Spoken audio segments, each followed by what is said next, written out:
I don't feel like I actually have to ask this question, but is anybody in this room ready to send Donald Trump back to 1600 Pennsylvania Avenue?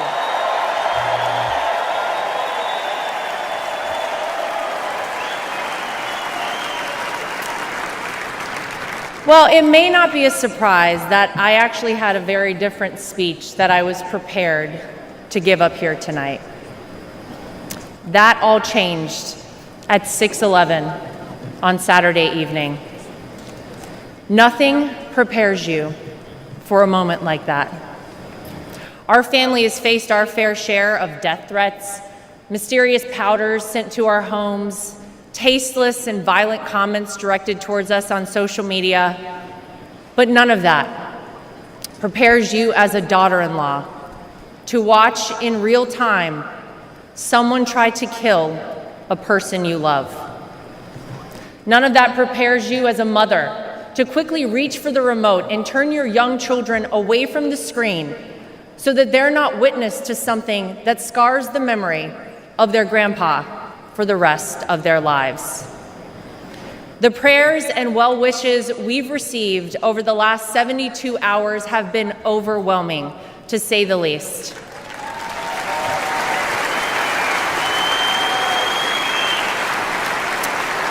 And my heart goes out to the family who lost a husband and a father because of this senseless act. All of you here tonight and watching at home mean the world to all of us in the Trump family.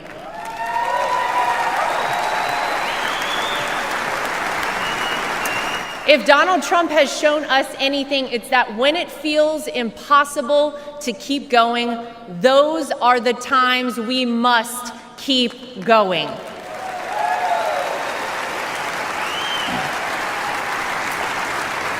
I don't know how many people here or watching at home have ever been to a Trump rally, but if you've never been, let me tell you about them. Oh, some of you have been.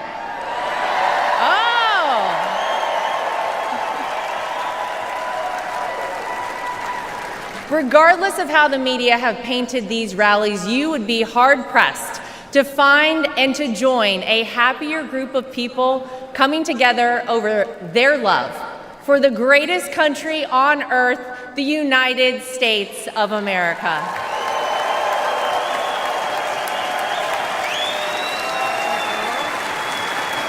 I dare anyone trying to leave a Trump rally without leaving with some new friends. You always make friends at a Trump rally, right? Veterans, teachers, blue-collar workers, white-collar workers, active duty military, police officers, firefighters, small business owners, Latino supporters, Christian supporters, Jewish supporters, black supporters, white supporters, Asian supporters, gay supporters, Republicans, independents, and yes, even Democrats.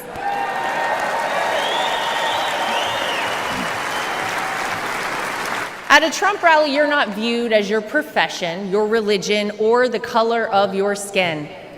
You're viewed as one thing: an American.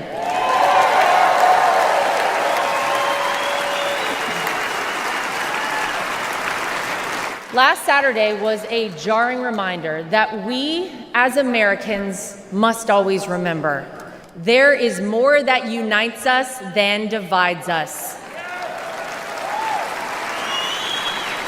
We all want this country to be great, even if we don't always agree on the best way of doing that. And with every bone in my body, I can tell you that all Donald Trump wants to do and has ever wanted to do is make this country great again for all of us.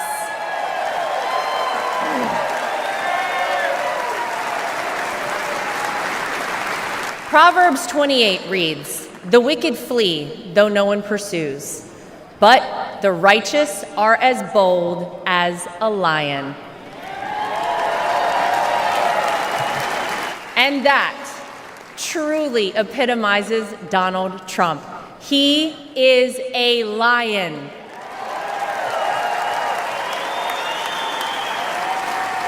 He is bold, he is strong, he is fearless, and he is exactly what this country needs right now.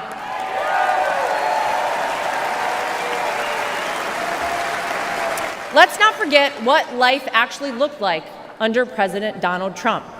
Trade deals across the world that benefited our economy, allied countries paying their fair share, a safe and secure southern border, record low unemployment rates for African Americans, Hispanic Americans, Asian Americans, and women, record investment in historically black colleges and universities, the creation of the United States Space Force, the most comprehensive prison reform in decades. How about the peace agreements in the Middle East that they said would never happen?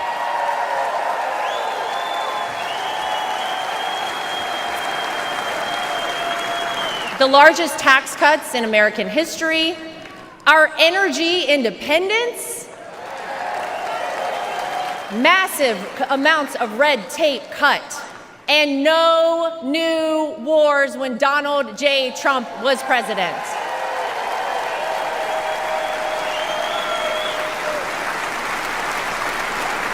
Maybe, most importantly though, you could actually feel it in your everyday life. Now, you didn't have to love everything that he tweeted, but you cannot deny you were better off when Donald Trump was in office. Americans were finally able to start saving money. Home prices were affordable, and gas hit a low of $1.87 a gallon.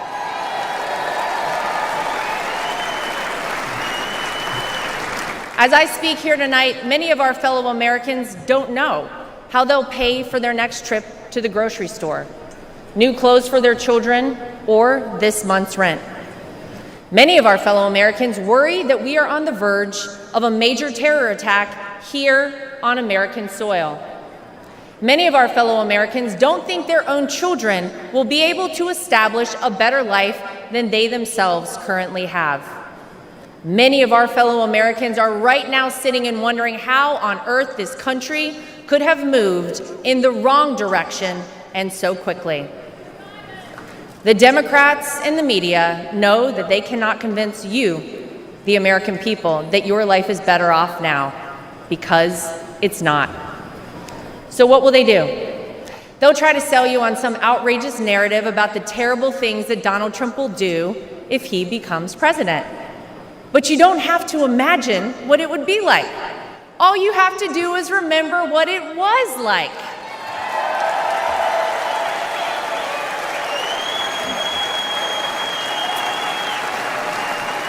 I know. Oh, yeah.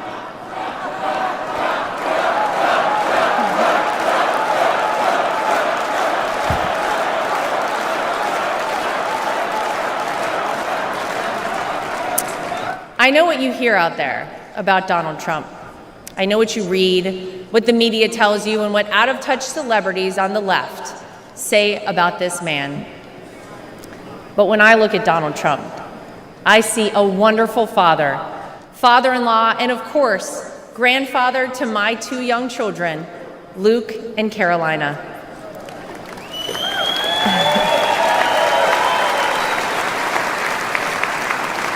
I know that I'm lucky enough to get to call him my father-in-law and see him a little differently than all of you. But it's through that lens that I sometimes wish more people could see him. This is a man who has sacrificed for his family and a man who has truly sacrificed for his country.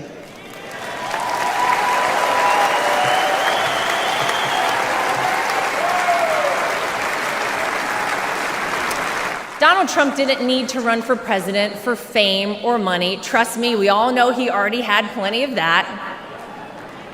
I'll tell you why he did it and why he continues on, even in the face of the unthinkable. Because he loves this country.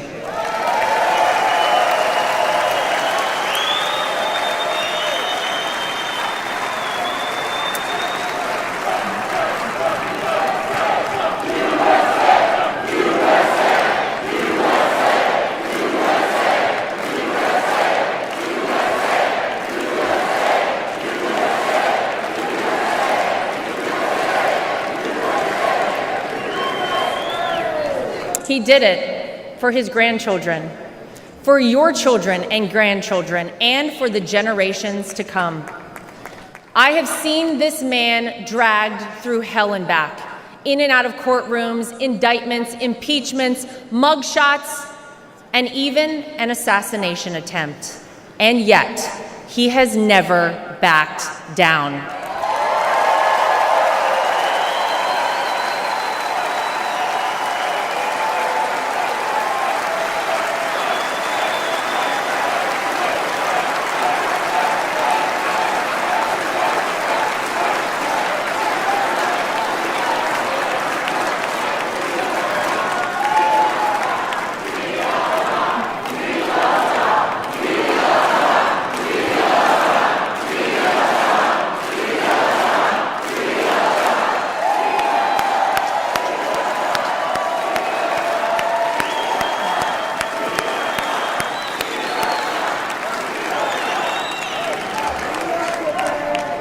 I'll never forget watching my two children run up to him with their drawings and hugs for Grandpa just moments before he took the elevator down in Trump Tower to address the media the day after his wrongful conviction.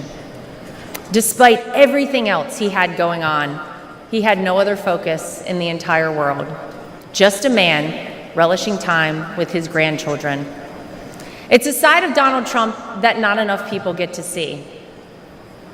Maybe you got to see a side of Donald Trump on Saturday that you were not sure existed until you saw it with your own eyes. Martin Luther King Jr. once famously said, "The ultimate measure of a man is not where he stands in moments of convenience and comfort, but where he stands at times of challenge and controversy."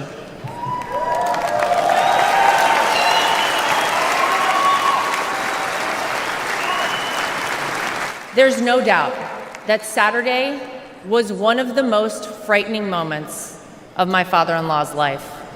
Millimeters separated him from life and certain death. And yet, it was in the midst of it all, as he was jostled off stage by Secret Service, that he knew how defining that moment would be for our country, and he hoisted his fist in the air.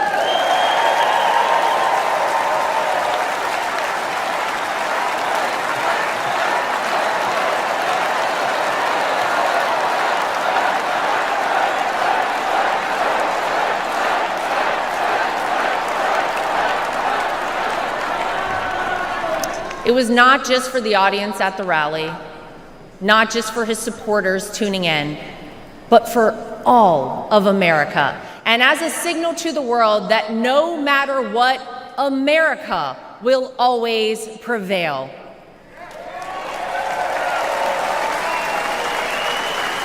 Though it's been strained and attacked, no enemy, no force, not even a bullet is strong enough to break our American grit and our American soul. We are the country whose founders gave their fortunes, freedom, and lives to pursue the dream of a free society. We are the country of Thomas Edison, Susan B. Anthony, Henry Ford, and Harriet Tubman. We are the country who fought and won 2 world wars. And we are the country who always rises to meet the moment, no matter how insurmountable the task. And in that split second, on Saturday, Donald Trump reminded us all of that very history and who we are at our core as a nation. That is the Donald Trump that I know.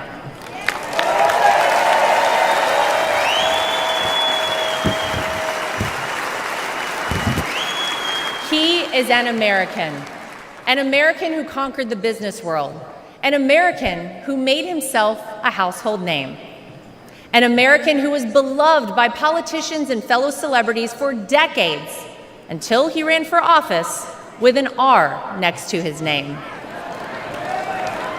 An American whom even Barack Obama admits people consider the American dream. And instead of sailing off into the sunset after an illustrious real estate and television career, he decided to give back. He decided to bring some of the things that had made him so successful in life to all of you in order to improve the lives of all Americans. Black, white, brown, gay, straight, all Americans, because that's the man that Donald Trump is.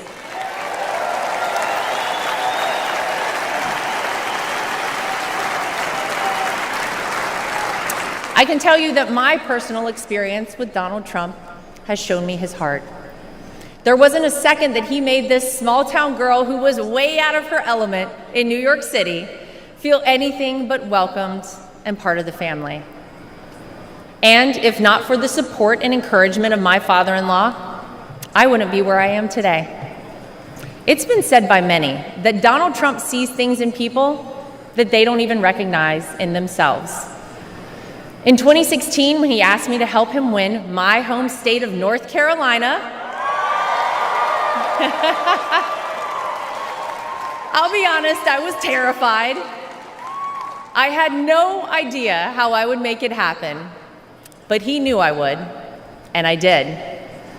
When I was given an opportunity to join a television network as a commentator, it was the push and support of my father-in-law that gave me the confidence to take that job. Always the first one to call or text me after a TV hit and tell me, "Great job, keep going." Not bad, right? Or even a few months ago, when he called and asked me to be the co-chair of our party,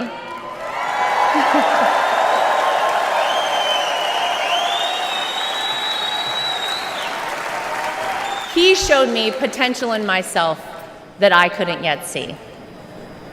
So tonight, to my father-in-law, I want to say thank you.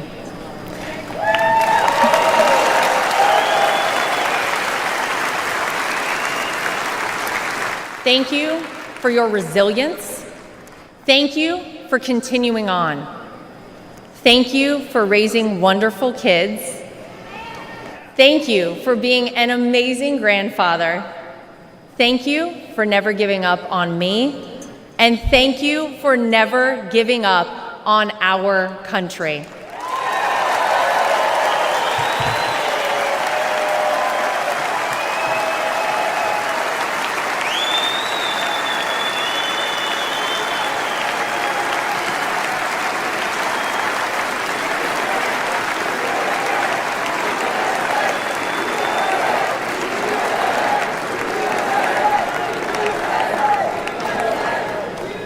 Tonight, I come to you, not as the co-chair of the RNC, not as the daughter-in-law of the candidate.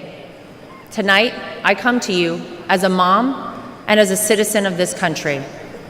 For those of you watching who have never voted for Donald Trump, I know what the media and his political opponents have tried to tell you about this man. Believe me, I have seen and heard it all, but I have also seen the truth. I am proud to know Donald Trump, to campaign for him, to vote for him, and to raise his grandchildren.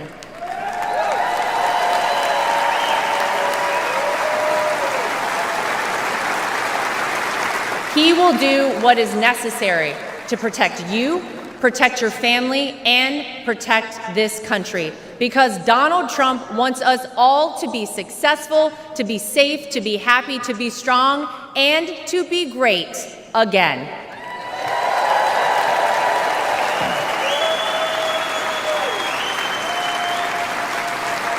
Tonight, I'm asking you to vote, not for the Donald Trump you see flashed on your TV every day, splashed across the headlines. Tonight, I'm asking you to vote for the Donald Trump that Luke and Carolina call Grandpa. I'm asking you to vote for the Donald Trump that my husband Eric calls Dad. I'm asking you to vote for the Donald Trump that I call my father-in-law. I'm asking you to vote for the Donald Trump who can and will make America great once again for all of us. Thank you. God bless you. God bless the United States of America. We love you.